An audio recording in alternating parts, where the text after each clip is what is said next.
Hola, soy Juan Torres López. Bienvenido a mis lecciones de economía en 10 minutos.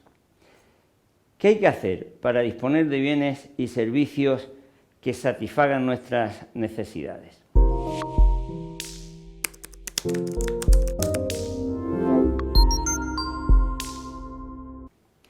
Ya sabemos que para satisfacer nuestras necesidades es preciso disponer de bienes y servicios, pero para ello hay que obtenerlos primero y luego conseguir que lleguen finalmente a las personas que los desean, lo cual obliga a recorrer un largo y complicado trecho. Piénsese, por ejemplo, que en una sola de las sucursales de un gran almacén español hay 3,2 millones de referencias de productos en sus estanterías y que en su almacén central se pueden acumular listos para distribuir 15 millones de unidades, o que solo de juguetes se ofrecen 22.000 modelos diferentes en unas navidades. En esta lección vamos a conocer los procesos que hay que desarrollar para que todos esos productos terminen finalmente en manos de los consumidores, satisfaciendo sus necesidades. En primer lugar, hay que producir los bienes o hacer que se presten los servicios, y para ello se necesita disponer recursos previos que llamamos factores productivos, que ya sabemos, y que normalmente se resumen en tres principales: el trabajo humano, los recursos naturales y el capital. Vamos a hablar con más detalle de estos tres factores en la próxima lección. Ahora basta con saber lo que entendemos por cada uno de ellos. El trabajo es cualquier esfuerzo o actividad que despliega un ser humano para realizar lo que cualquier otra persona podría hacer por él a cambio de algo. Los recursos naturales son los que nos proporciona la naturaleza. El capital es cualquier bien que se utiliza para producir otros bienes y puede ser de dos tipos: capital físico, formado por todas las cosas materiales que se utilizan para producir otros bienes, y capital financiero, dinero, es decir, los medios de pago que se pueden utilizar para adquirir esos bienes de capital. La producción es siempre un proceso muy complejo que se lleva a cabo en el seno de organizaciones especializadas que llamamos empresas. En cada sociedad funcionan de acuerdo con principios diferentes de propiedad, organización o funcionamiento. Así puede haber empresas típicamente capitalistas, como la sociedad anónima, cuyo capital está repartido en acciones propiedad de sus socios y en donde los beneficios se reparten entre todos ellos en proporción a su aportación. O empresas cooperativas, en donde los trabajadores son al mismo tiempo los propietarios del capital. Y la producción, en fin, se lleva a cabo en diferentes ámbitos o sectores, y por eso hablamos de sector agrario, industrial o de servicios, según cuál sea el tipo específico de actividad que se lleva a cabo. E incluso dentro de esos tres podrían distinguirse otros subsectores como la ganadería, la pesca, el transporte, los servicios financieros, etc.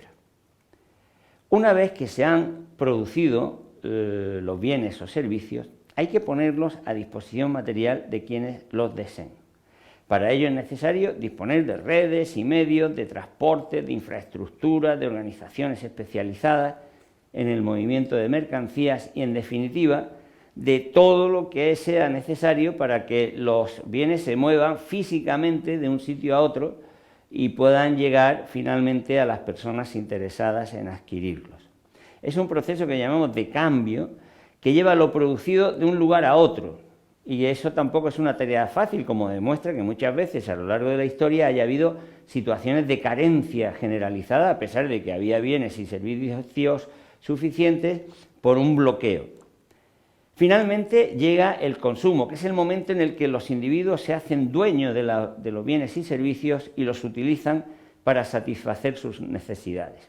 En principio es un proceso aislado, individual, pero normalmente podríamos decir que es un proceso que tiene mucho que ver con nuestro entorno, con lo que pasa a nuestro alrededor y que es realmente de carácter social. Lo que consumimos y lo que deseamos consumir no siempre es el resultado de una decisión completamente autónoma por nuestra parte, sino incluso teledirigida por la cultura, los intereses económicos o el poder comercial que nos rodean. Por eso estudiar y conocer qué y cómo consumimos en cada época nos dice mucho, por no decir que casi todo, de lo que nos ocurre como personas, como seres humanos. Karl Marx expresaba esta idea con una frase que parece un galimatías, pero que tiene mucho sentido.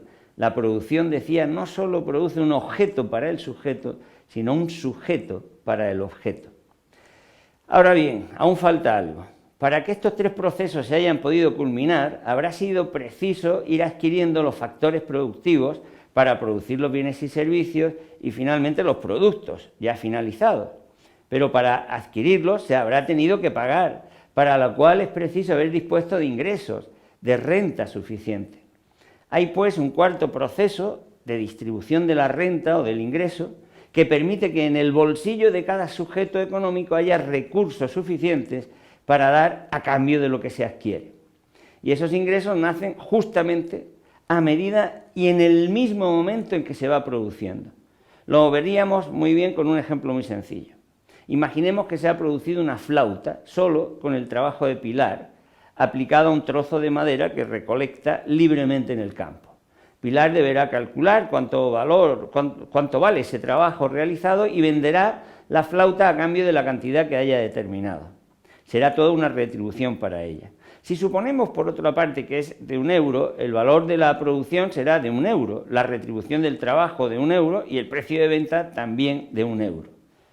Pero ahora pongamos un caso algo diferente. Supongamos que la flauta se produce con la máquina que hay en una fábrica que es propiedad de un empresario. Este contrata a Pilar para que maneje la máquina y fabrique una flauta pagándole 0,5 euros.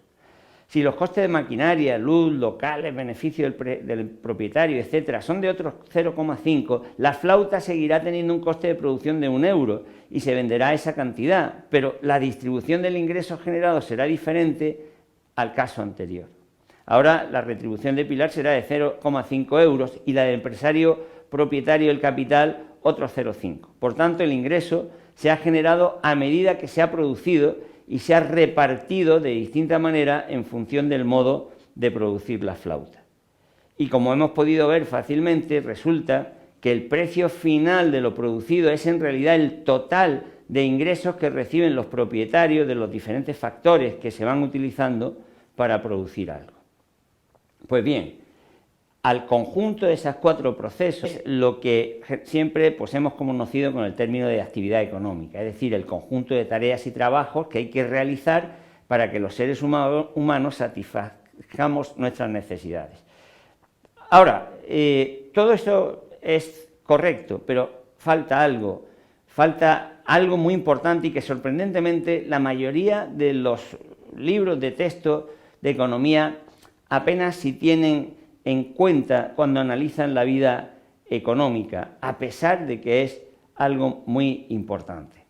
Por un lado, se suele olvidar que estos procesos necesitan normas que determinen los derechos y obligaciones de quienes participan en ellos.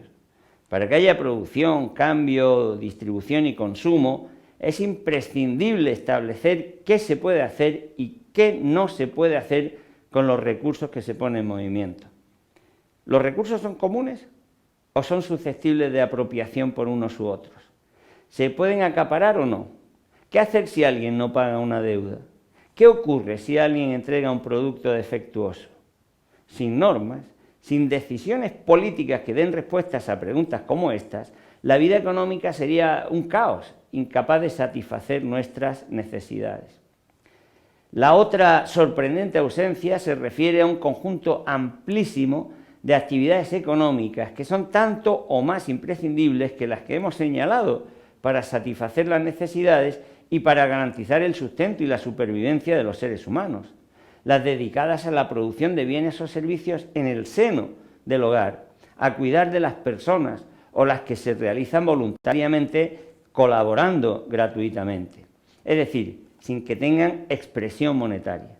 Todas estas últimas son tan necesarias o más que las retribuidas para la vida humana, para garantizar el sustento de las personas y por eso un reto fundamental de la economía es incorporarlas de lleno al análisis económico. Si no lo hace, como ahora sucede, resulta que deja fuera casi la tercera parte del trabajo humano, una parte además fundamental para la vida económica.